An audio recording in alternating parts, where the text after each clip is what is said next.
Hello दोस्तों, कैसे हो आप सभी। स्वागत है आपका मेरी यूट्यूब चैनल में। आप देख रहे हैं डीपी पाठशाला यानी कि डीएलएड पाठशाला बच्चों।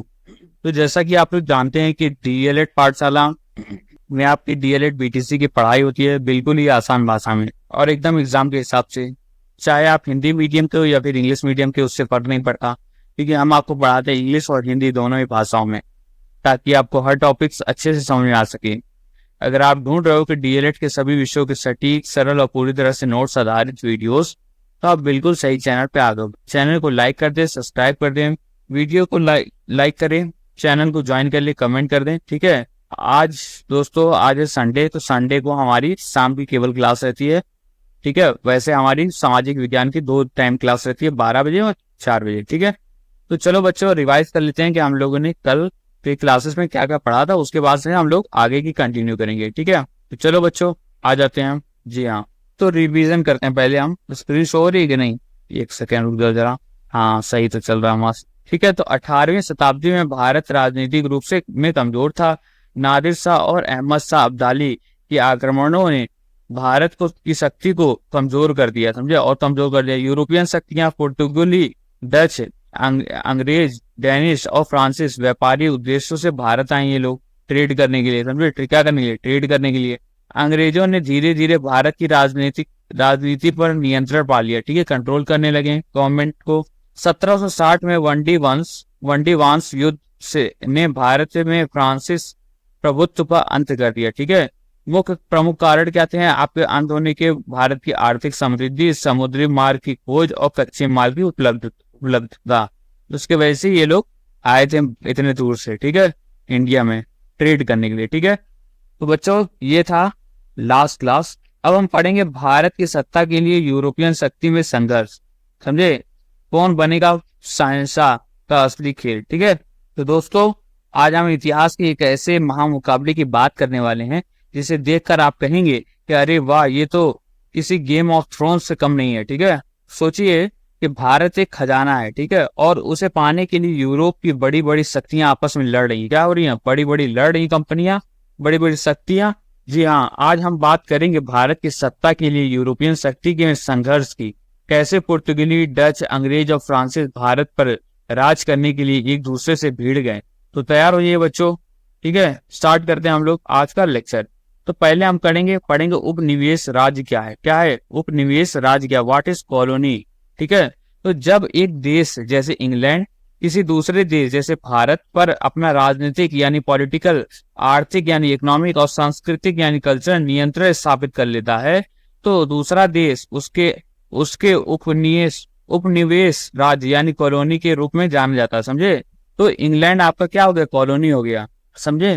तो जब एक देश जैसे इंग्लैंड किसी दूसरे देश यानी भारत पर अपना राजनीतिक, आर्थिक और सांस्कृतिक नियंत्रण स्थापित कर लेता है, तो दूसरा देश उसका उपनिवेश राज्य हो जाता के रूप में माना जाता है। ठीक है बच्चों, समझ में आया। फिर आता है आपका मुख्य देश, यानी मुख्य देश क्या था? Country, mother country. तो उपनिवेश के संसाधनों को दोहन यानी एक्सप्लोटेशन कर उसे आर्थिक रूप से कमजोर कर देता है। समझिए, यह है आपका मुख्य देश। उपनिवेश राज्य केवल कच्चे माल यानी रॉ मटेरियल का स्रोत बन जाता है, जबकि मुख्य देश उसके तैयार हुए माल बनाकर अधिक मुनाफा होता है। ठीक है। तो आपका उपनिवेश क्या हुआ? आपका कॉलोनी क्या होगी? इंडिया हो गई, और जो मेन देश हो गया, जो मदर कंट्री हो गया, वो आपका इंग्लैंड हो गया। ठीक है। तो इंग्लैंड लोग फायदा उठाते थे, और जो उपनिवेश राज्य था वो केवल कच्चा माल देता था। ठीक है। उदाहरण जैसे भारत ब्रिटिश साम्राज्य का उपनिवेश था। समझे, उपनिवेश था भारत। तो बच्चों, समझ में आया। देखो, तो जब एक ताकतवर देश जैसे इंग्लैंड किसी दूसरे देश जैसे हमारा भारत पर अपना राजनीतिक, आर्थिक और सांस्कृतिक नियंत्रण स्थापित कर लेता है, तो दूसरा देश उस ताकतवर देश का उपनिवेश राज्य बन जाता है। ठीक है, समझे कि नहीं। जो मुख्य देश होता है वो उपनिवेश के सारे संसाधनों को खूब इस्तेमाल करता है और आर्थिक रूप से कमजोर कर देता है। उपनिवेश राज्य सिर्फ कच्चे माल का स्रोत बन जाता है, जबकि मुख्य देश उससे तैयार माल बनाकर खूब मुनाफा कमाता है। ठीक है। उदाहरण, हमारा प्यारा भारत ब्रिटिश साम्राज्य का उपनिवेश था, यानी हम उनके कंट्रोल में थे। समझ में आया उपनिवेश क्या होता है। चलो आगे बढ़ते हैं। अब पढ़ते हैं भारत को अंग्रेज ने उपनिवेश क्यों बनाया। ठीक है। तो भारत को अंग्रेजों ने उपनिवेश क्यों बनाया? Why did the British colonize India? तो देखते हैं, पहला है औद्योगिक क्रांति यानी इंडस्ट्रियल रेवोल्यूशन। इंग्लैंड में कारखानों के लिए कच्चे माल की जरूरत थी, ठीक है। इंग्लैंड में कारखाने स्टार्ट हो गए थे, तो वहां कच्चे माल यानी रॉ मटेरियल की कमी हो गई थी, तो वो जरूरत होती थी, तो इंडिया रॉ मटेरियल ज्यादा बनाता था, कच्चा माल, ठीक है। इसके लिए बड़ा बाजार यानी लार्ज मार्केट, अपने बने सामान को ऊंचे दाम बेचने के लिए भारत का एक विशाल बाजार था, समझे। अब भारत में जो पॉपुलेशन है वो सबसे ज्यादा है, भारत और चाइना में। तो हम लोग क्या है, हम लोग सबसे ज्यादा यूज करते हैं कोई भी चीज। तो कोई भी कंपनी अगर कोई भी अपना सामान लॉन्च करेगी तो सबसे पहले वो इंडिया में भी अपना वो बेचना चाहेगी, जिससे उसको ज्यादा से ज्यादा मुनाफा हो, क्योंकि यहाँ मार्केट जो है वो बहुत बड़ी है। कृषि उत्पाद जैसे नील हो गया, इंडिगो, पटसन, जूट, अफीम, गन्ना, चाय, कॉफी जैसे फसलें ऊंचे दामों पर बेचना, समझे। तो ये सारी चीजें ऊंचे दामों पर बेचना। राजनीतिक नियंत्रण यानी पॉलिटिकल कंट्रोल, तो भारत में राजनीतिक अस्थिरता यानी पॉलिटिकल इनस्टेबिलिटी का लाभ उठाना। तो जो राजनीति थी वो अस्थिर थी, स्थिर नहीं थी सब आपस में लड़ रहे थे, छोटा छोटा गुट बन गया था, तो उसका उसने लाभ उठा लिया, ठीक है, अंग्रेजों ने, समझे कि नहीं। तो अब सवाल यह है कि अंग्रेजों को भारत में ऐसा क्या दिख गया कि इन्होंने अपना उपनिवेश बनाने की ठान ली, ठीक है। तो इसका आंसर क्या होगा? अगर ये क्वेश्चन पूछा जाएगा तो इसका आंसर आप लिखोगे औद्योगिक क्रांति यानी इंडस्ट्रियल रेवोल्यूशन। इंग्लैंड में कारखाने धड़ाधड़ चल रहे थे, इनमें खूब सारा कच्चा माल चाहिए था, और भारत में वो सब कुछ था, ठीक है। बड़ा बाजार, अपने बने सामान को बेचने के लिए उन्हें एक विशाल बाजार चाहिए था, और भारत की इतनी बड़ी आबादी उनके लिए परफेक्ट थी, ठीक है। तीसरा, कृषि उत्पाद यानी एग्रीकल्चर प्रोडक्ट, तो नील हो गया, पटसन हो गया, अफीम, गन्ना, चाय, कॉफी जैसी फसलें यहाँ खूब होती थी, जिन्हें वे ऊंचे दामों पर बेच सकते थे, ठीक है। राजनीतिक नियंत्रण यानी पॉलिटिकल कंट्रोल, तो भारत में उस समय राजनीतिक अस्थिरता थी। याद है मुगल साम्राज्य का पतन, है कि नहीं, अस्थिरता के कारण, ठीक है।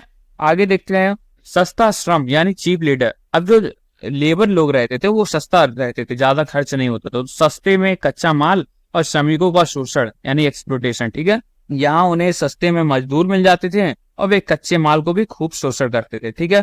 तो यानी भारत उनके लिए एक सोने का खदान था। क्या था? भारत सोने का खदान था, इसी के लिए उन्होंने भारत को उपनिवेश यानी कॉलोनी बना दिया, ठीक है। समझ में आया बच्चों? आगे बढ़ते हैं। अब हम पढ़ते हैं, जो भारत में यूरोपियन शक्ति का संघर्ष, क्या संघर्ष था यूरोपियन शक्ति का, क्या उन्होंने संघर्ष किया? Struggles among European power in India, ठीक है।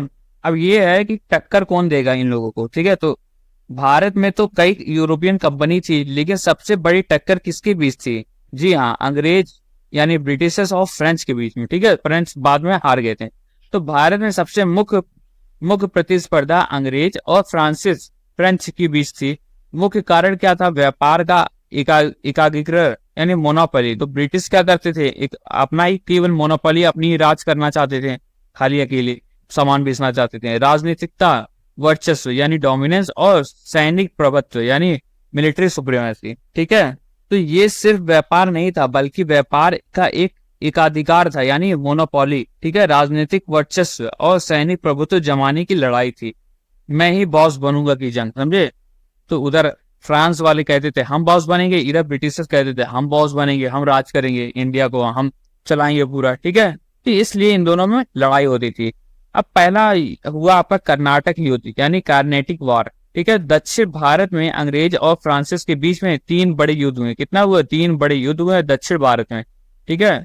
इसी युद्ध का नाम आपका क्या पड़ा? कार्नेटिक वॉर, कार्नेटिक युद्ध। तो दक्षिण भारत में अंग्रेजों और फ्रांसिस के बीच में 3 बड़े युद्ध हुए, जिन्हें कर्नाटक युद्ध कहते हैं। ये किसी सीरीज से कम नहीं थे, ठीक है। चलो बच्चों, तब फिर देखते हैं अब हम लोग कि प्रथम कर्नाटक युद्ध क्या था। 3 युद्ध हुए कर्नाटक वाले, पर प्रथम वाला क्या था? तो 1746 से 1748, 1746 से 1748, ठीक है, 2 साल तक। तो इसमें क्या था कारण? यूरोप में क्या कारण की वजह से हुआ था? यूरोप में ऑस्ट्रियाई उत्तराधिकार युद्ध यानी वॉर ऑफ ऑस्ट्रियन सक्सेशन, ठीक है। देखो, यूरोप में ऑस्ट्रियाई उत्तराधिकारी युद्ध चल रहा था। क्या चल रहा था? ऑस्ट्रियाई उत्तराधिकारी का युद्ध चल रहा था, और उसकी आग भारत तक आ गई थी, ठीक है। इसलिए ये युद्ध हुआ। प्रमुख घटनाएं क्या क्या हुई?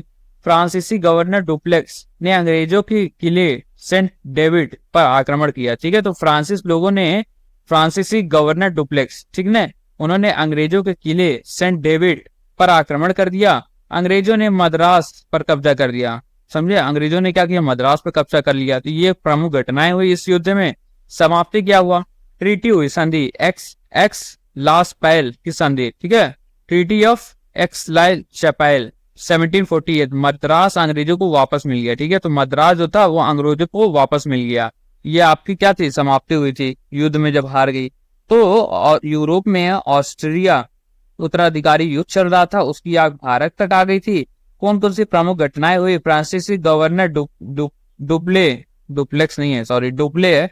तो फ्रांसीसी गवर्नर डुप्ले ने अंग्रेजों के किले सेंट डेविड पर हमला किया और अंग्रेजों ने मद्रास पर कब्जा कर लिया। ठीक है, समाप्ति क्या हुई, एलेक्स लासपैल की संधि 1748 वाली से युद्ध खत्म हुआ और मद्रास अंग्रेजों को वापस मिल गया, ड्रॉ जैसा कुछ। ठीक है, समझ में आया प्रथम कर्नाटक वार। आगे चलते हैं, हम द्वितीय कर्नाटक वार देखते हैं। 1749 एक ही साल बाद से लेकर के 1754 यानी 5 साल तक चला है। कितना, 5 साल तक। कारण क्या था, हैदराबाद और कर्नाटक के उत्तराधिकारी सक्सेशन का विवाद। अब इंडिया में ही विवाद होने लगा। ठीक है, तो हैदराबाद और कर्नाटक के उत्तराधिकारी यानी सक्सेशन के विवाद हुआ। मुख्य प्रमुख घटनाएं, 1750 में निजाम आसफ जाह, ठीक है, की मृत्यु के बाद उत्तराधिकारी का संघर्ष। चंदा साहब ने फ्रांसीसियों की मदद से ठीक है, तो चांदा साहब ने फ्रांसीसियों की मदद से अनुवरुद्दीन को हराया और अंग्रेजों ने मोहम्मद अली का समर्थन किया और चांदा साहब पर पराजित किया। ठीक है, समाप्ति कैसे हुई, पौंडीचेरी की संधि हुई, फिर से संधि हुई ट्रीटी ऑफ पौंडीचेरी 1755 में। भविष्य में देशीय मामलों में हस्तक्षेप न करने की वादा। ठीक है, ये क्या था, वादा था। ठीक है, आप समझो, अच्छे से समझाता हूँ। देखो, तो इस बार क्या हुआ, इस बार लड़ाई भारत के अंदरूनी मामले में हुई। ठीक है, पहले क्या था, पहले ऑस्ट्रिया उत्तराधिकारी युद्ध चल रहा था। अब क्या हुआ कि अब भारत में ही अंदरूनी मामले में की थी, हैदराबाद और कर्नाटक के उत्तराधिकारी के विवाद में, कौन बनेगा राजा की जंग में। ठीक है, तो प्रमुख घटनाएं कौन कौन सी हुई, तो निजाम आसफ जाह की मृत्यु के बाद उत्तराधिकार का संघर्ष हुआ। चांदा साहब ने फ्रांसीसियों की मदद से अनुवरुद्दीन को हराया। ठीक है, अंग्रेजों ने मोहम्मद अली के साथ दिया और चांदा साहब को हरा दिया। ठीक है, तो निजाम आसफ जाह की मृत्यु के बाद जब इनका मृत्यु हो गया तो उत्तराधिकारी के लिए संघर्ष हुआ। तो चांदा साहब ने फ्रांसीसियों की मदद से अनुवरुद्दीन को हराया। ठीक है, अनुवरुद्दीन को हरा दिया, चांदा साहब ने फ्रांसीसियों से मदद ले ली फ्रांस से और अनुवरुद्दीन को हरा दिया उत्तराधिकारी के लिए। और अंग्रेजों ने मोहम्मद अली के साथ दिया और चांदा साहब को हरा दिया। ठीक है, तो चांदा साहब आपके हार गए। समाप्ति क्या हुई, पौंडीचेरी की संधि 1755 हुई, जिसमें वादा किया गया कि अब से देशीय मामलों में हस्तक्षेप नहीं होगा। लेकिन ये सिर्फ वादा था। ठीक है, ये केवल वादा था, कुछ सही हुआ नहीं था। इसी के लिए तो तीसरा युद्ध भी हुआ, धोखे वाला। ठीक है, तो अब प्लासी का युद्ध देखते हैं। तृतीय युद्ध, प्लासी नहीं, सॉरी, थर्ड वॉर, तृतीय कर्नाटक युद्ध 1756। ठीक है बच्चों, अब हम पढ़ रहे हैं तृतीय कर्नाटक युद्ध 1756 से 1763, 1756 से 1763। ठीक है, कारण क्या हुआ, यूरोप में सप्तवर्षीय युद्ध यानी 7 इयर्स वॉर की शुरुआत हुई यूरोप में। प्रमुख घटनाएं क्या हुई, 1758 में 58 में फ्रांसीसी जनरल लैली ने अंग्रेजों किलों पर आक्रमण किया। 1760 में वांडी वांस का युद्ध यानी बैटल ऑफ वांडी वांस, अंग्रेजों ने निर्णायक जीत हासिल कर दी। ठीक है, तो अंग्रेजों ने निर्णायक जीत को हासिल कर दिया। समाप्ति में पेरिस की संधि यानी ट्रीटी ऑफ पेरिस 1763 में। ठीक है, लास्ट में फ्रांसीसी प्रभाव लगभग समाप्त हो गया। अब यहाँ से फ्रांसीसी जो वो था प्रभाव था, इनका कंट्रोल था, ये सारी चीजें खत्म हो गई। समझ में आया। देखो, यूरोपियन में फिर से एक बड़ा युद्ध शुरू हो गया। कौन सा, सप्तवार्षीय युद्ध। ठीक है, कौन कौन सी प्रमुख घटनाएं हुई। ठीक है बच्चों, तो यूरोप में फिर से बड़ा युद्ध शुरू हो गया जिसको सप्तवर्षीय युद्ध कहते हैं। प्रमुख घटनाएं हुई 1700 से 1758 में फ्रांसिस जनरल लैली ने अंग्रेजों के किले पर हमला कर दिया और 1760 में वांडी वंश का युद्ध हुआ। ये था फाइनल मैच। अंग्रेजों ने इस युद्ध में फ्रांसीसियों को निर्णायक रूप से हरा दिया। ठीक है, पेरिस की संधि हुई 1763 में। ठीक है, 3 साल बाद। इसमें क्या हुआ, फ्रांसीसी प्रभाव लगभग खत्म हो गया और गेम ओवर फॉर फ्रेंच। ठीक है, ये आपका क्या था, तीसरी कर्नाटक युद्ध। अब हम देखते हैं प्लासी का युद्ध यानी बैटल ऑफ प्लासी 1757 में। ठीक है, तो अब आता है एक ऐसा युद्ध जिसे भारत का भविष्य ही बदल दिया गया, प्लासी का युद्ध। ठीक है, कब और कहाँ हुआ आपका? 23 जून 1757 में। ठीक है, स्थान भागीरथी नदी यानी बंगाल में। पक्ष किसके बीच में हुआ? अंग्रेज रॉबर्ट क्लाइव बनाम बंगाल के नवाब सिराजुद्दौला। ठीक है, परिणाम क्या हुआ? मीर जाफर की गद्दारी से नवाब की हार हो गई और मीर जाफर बना नवाब और अंग्रेजों का बंगाल पर नियंत्रण शुरू हो गया। ठीक है बच्चों, तो ये था आपका बैटल ऑफ प्लासी। समझ में आया? देखो इसमें क्या होता है, इसको धोखे की जीत भी कहा जाता है। क्यों? ये देखो 23 जून 1757 में भागीरथी नदी के किनारे बंगाल में ये युद्ध हुआ। किसके बीच? आपका अंग्रेज के रॉबर्ट क्लाइव के नेतृत्व में बनाम बंगाल के नवाब सिराजुद्दौला। ठीक है, परिणाम क्या हुआ? नवाब की हार हुई और इसका सबसे बड़ा कारण था उनके सेनापति मीर जाफर की गद्दारी। किसकी गद्दारी?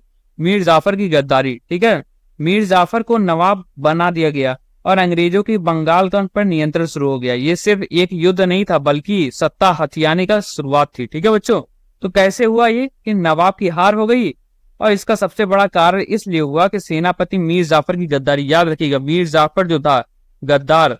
ठीक है, मीर जाफर की गद्दारी से नवाब की हार हो गई और मीर जाफर फिर वहां पे क्या बन गया? नवाब बन गया और अंग्रेज ने कंट्रोल करना लगा, बंगाल को नियंत्रण करना शुरू कर दिया। ठीक है, अब आता है आपका बैटल ऑफ प्लासी के बाद बैटल ऑफ बक्सर। ठीक है, तो बक्सर का युद्ध पेन कहा गया?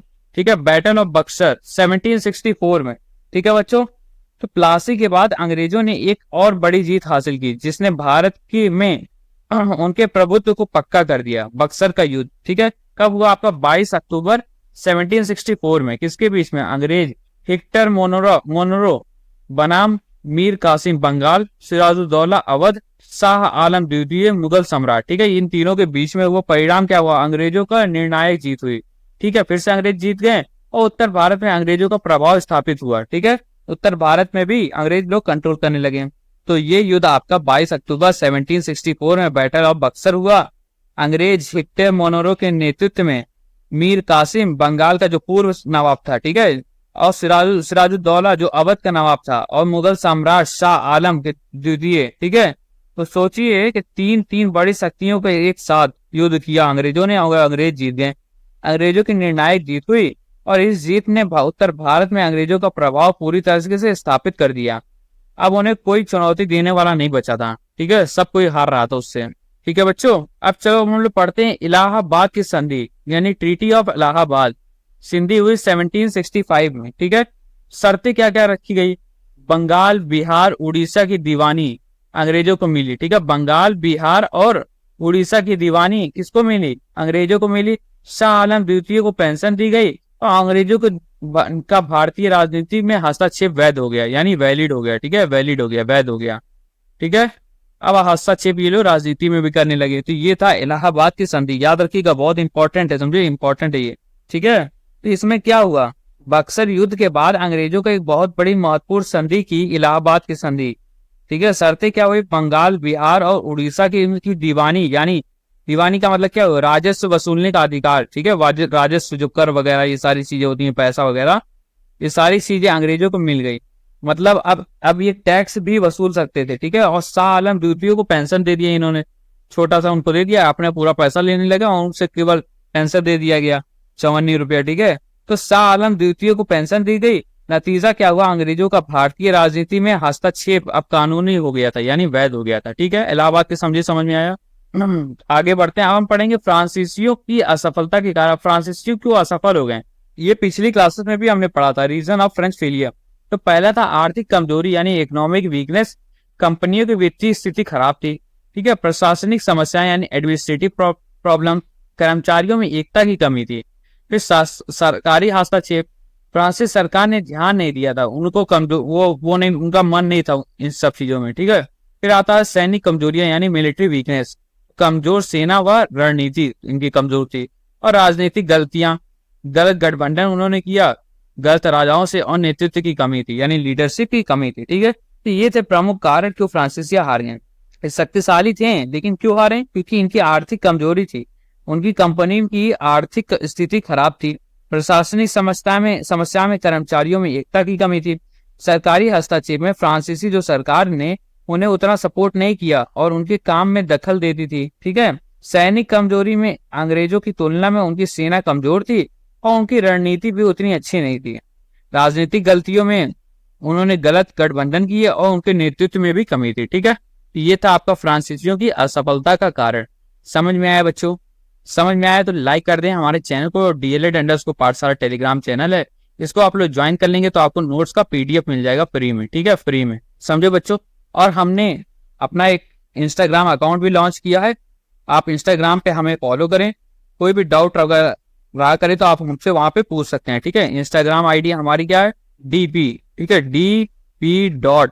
पाठशाला। ठीक है, तो DP. करेंगे और पाठशाला लिखेंगे, DP. पाठशाला। ये हमारी इंस्टाग्राम ID है, यहाँ पे आप जाइए, हमें फॉलो करिए, लाइक वगैरह करिए। ठीक है, कोई डाउट रहा करे तो आप वहां पे हमको पूछ सकते हैं डायरेक्ट मैसेज करके। ठीक है, तो अब हम पढ़ते हैं भारत में अंग्रेजों का प्रभुत्व यानी ब्रिटिश डोमिनेंस इन इंडिया, तो क्या कैसे उन्होंने किया। ठीक है, तो बैटल ऑफ बक्सर के बाद भारत में अंग्रेजों का सीधा राजनीतिक नियंत्रण हो गया। समझिए, इलाहाबाद वाली संधि के बाद। ठीक है, बैटल ऑफ बक्सर हुआ, उसके बाद इलाहाबाद की संधि हुई और फिर उसके बाद से राजनीतिक नियंत्रण करना चालू कर दिया। भारतीय राजाओं की शक्ति छिड़ यानी वीकनिंग ऑफ इंडियन रूलर होने लगी। ठीक है, खत्म होने लगी। अंततः भारत में अंग्रेजों का एक छत्र शासन यानी अनचैलेंजेबल रूल स्थापित हो गया, यानी कोई अब चैलेंज नहीं कर सकता था, इनको हरा नहीं सकता था। ठीक है, तो दोस्तों इन सारे संघर्षों और युद्ध के बाद भारत में अंग्रेजों का एक छत्र शासन स्थापित हो गया। ठीक है, बक्सर युद्ध के बाद भारत में अंग्रेजों का सीधा राजनीतिक नियंत्रण बढ़ा, भारतीय राजाओं की शक्ति कमजोर होने गई और अंततः भारत में अंग्रेजों का अनचैलेंज रूल स्थापित हो गया। ठीक है, समझ में आया? आगे बढ़ते हैं, अब हम पढ़ते हैं। अच्छा, हमारी क्लास अब यहाँ तक खत्म हो गई। ठीक है, तो चलो अब हम रिवाइज कर लेते हैं। एक सेकेंड पहले चार्ज में लगाते हैं, चार्ज हमारा खत्म हो रहा है। तो बच्चों समझ में आया कि नहीं लेक्चर? आप लोगों को लेक्चर समझ में आया? वीडियो को लाइक करें, तब तक सब्सक्राइब करें हमारे चैनल को। मैंने देखा है कि 70% लोगों ने हमारी वीडियो देखते हैं लेकिन सब्सक्राइब नहीं करते हैं। ठीक है, तो आप लोग सब्सक्राइब करिए। हम लोग पहले अब रिवाइज देख लेते हैं कि हम लोगों ने क्या क्या पढ़ा आज। स्टार्टिंग से देख लेते हैं, उसके बाद हम लोग रिवीजन भी कर लेंगे। ठीक है, तो बच्चों आज हमने पढ़ा कि उपनिवेश राज्य क्या है, कॉलोनी क्या होता है आपका? इंडिया कॉलोनी हो गई किसकी? इंग्लैंड की। ठीक है, तो जब एक देश जैसे इंग्लैंड किसी दूसरे देश जैसे भारत पर अपना राजनीतिक, पॉलिटिकल, आर्थिक और सांस्कृतिक नियंत्रण स्थापित कर लेता है तो दूसरा देश जो होता है वो उपनिवेश राज्य बन जाता है। ठीक है, समझ में आया? आगे बढ़ते हैं। हमने पढ़ा कि भारत को अंग्रेजों ने उपनिवेश क्यों बनाया, तो क्योंकि औद्योगिक क्रांति चल रही थी और कारखानों और कच्चा माल की जरूरत पड़ रही थी। ठीक है, बड़ा बाजार था इंडिया का, कृषि उत्पाद होता था अच्छा खासा और राजनीतिक नियंत्रण पा गए थे ये लोग। ठीक है, चीप सस्ता श्रम था, चीप लेबर। ठीक है, भारत में यूरोपियन शक्ति का संघर्ष हमने देखा कि भारत में जो फ्रांस और ब्रिटिश का लड़ाई हुई, युद्ध हुआ, कर्नाटक युद्ध जिसको कार्नेटिक वॉर कहते हैं। दक्षिण भारत में अंग्रेज और फ्रांसिस के बीच 3 वॉर हुए। तो प्रथम वाला आपका कब हुआ? 1746 से 1748, जिसमें यूरोपियन में ऑस्ट्रिया उत्तराधिकारी के वजह से हुआ। ठीक है, जिसमें क्या हुआ? फ्रांसिस गवर्नर डुपेल ने अंग्रेजों के किले सेंट डेविड पर आक्रमण कर दिया और अंग्रेजों ने मद्रास पर कब्जा कर लिया। तो ये क्या हो गया? ये टाइड हो गया और ट्रीटी ऑफ लास्पैल की संधि हुई। ठीक है, मद्रास अंग्रेजों को वापस मिल गया 1748 में। इसके बाद आपका आता है द्वितीय कर्नाटक युद्ध यानी 1749 से 1754। इसमें क्या हुआ? हैदराबाद और कर्नाटक के उत्तराधिकारी के विवाद हुआ। ठीक है, तो 1750 में निजाम आसफ जाह की मृत्यु के बाद उत्तराधिकारी का संघर्ष होने लगा और चंदा साहब ने फ्रांसीसियों की मदद से अनवरुद्दीन को हरा दिया और अंग्रेजों ने मोहम्मद अली का समर्थन दे दिया और चंदा साहब को पराजित कर दिया गया। ठीक है, इससे क्या हुआ? भविष्य में देशीय ट्रीटी हुई, भविष्य में देशीय मामलों में हस्तक्षेप करने का वादा हो गया कि अब हस्तक्षेप नहीं करेंगे। ठीक है, तीसरा युद्ध हुआ, तृतीय कर्नाटक युद्ध 1756 से 1763 में। तो यूरोप में सप्तवर्षीय युद्ध हुआ, उसकी शुरुआत की वजह से हुआ।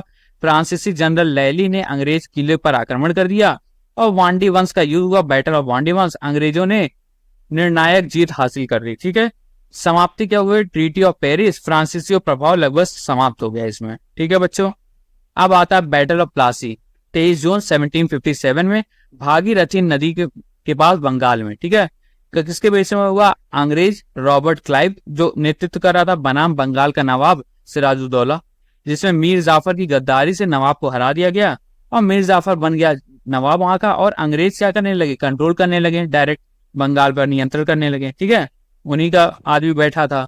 बक्सर का युद्ध हुआ, ये इंपॉर्टेंट, ठीक है, बहुत इंपॉर्टेंट। बैटल ऑफ बक्सर 22 अक्टूबर 1764 में अंग्रेज हिक्टिया मोनरो बनाम मीर कासिम बंगाल, सिराजुद्दौला अवध और शाह आलम द्वितीय यानी मुगल सम्राट। परिणाम क्या हुआ, अंग्रेजों की फिर से निर्णायक जीत हो गई और उत्तर भारत में अब अंग्रेजों का प्रभाव स्थापित हो गया।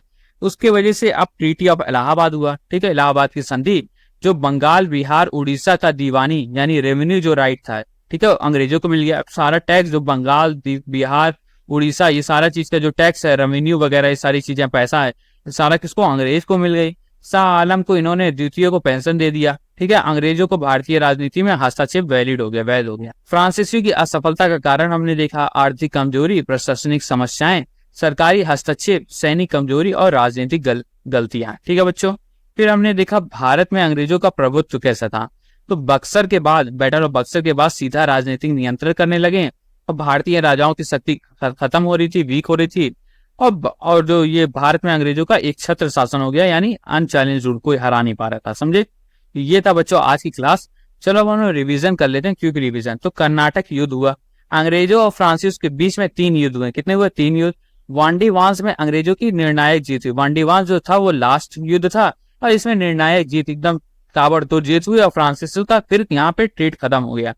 फिर प्लासी युद्ध यानी 1757 में सिराजुद्दौला की हार, मीर जाफर बना नवाब। ठीक है, मीर जाफर गद्दारी कर दिया और इसको सिराजुद्दौला को हरा दिया और ब्रिटिश के साथ से और अपनी गद्दी पे बैठ गया, नवाब बन गया और ब्रिटिशर्स इसको कंट्रोल करने लगे। ठीक है, बक्सर युद्ध 1764, मीर कासिम, सिराजुद्दौला और शाह आलम द्वितीय पर अंग्रेजों का जीत हो गया। अब इन तीनों में फिर से लड़ाई हो गई, मीर कासिम, सिराजुद्दौला और शाह आलम की, अंग्रेजों की जीत हो गई। इसमें इलाहाबाद संधि हुआ 1765 बक्सर के बाद। ठीक है, अंग्रेजों को बंगाल, बिहार और उड़ीसा की दीवानी मिल गई। ठीक है, अंग्रेजों को भारत में प्रभुत्व यानी संघर्षों के बाद पूरी तरह स्थापित हो गया। ठीक है, फ्रांसिस असफलता का कारण क्या था, आर्थिक, सैन्य और राजनीतिक कमजोरी। समझ में आ गया बच्चों, समझ में आया कि नहीं ये लेक्चर। अब कल हम लोग स्टार्ट करेंगे चैप्टर 6, भारत के अंग्रेजों साम्राज्य की स्थापना। ठीक है बच्चों, तो दोस्तों ये थी भारत के इतिहास के लिए यूरोपियन शक्ति में संघर्ष की पूरी कहानी। ये वो दौर था जब भारत में एक नई शक्ति में अपनी जड़ें जमा ली थी और हमारे इतिहास को हमेशा के लिए बदल दिया था। ठीक है, तो अगर आपको ये वीडियो पसंद आया है तो वीडियो को लाइक कर दें, चैनल को सब्सक्राइब करना मत भूलें और दोस्तों को शेयर करें। ठीक है, हम डीपी पाठशाला को सब्सक्राइब बिल्कुल करना मत भूलें, क्योंकि हम ऐसे ही मजेदार तरीके से आपको पढ़ाते रहेंगे। मिलते हैं अगली क्लासेस में, तब तक के लिए पढ़ते रहिए। जय हिंद। ठीक है, thank you so much everyone, bye bye.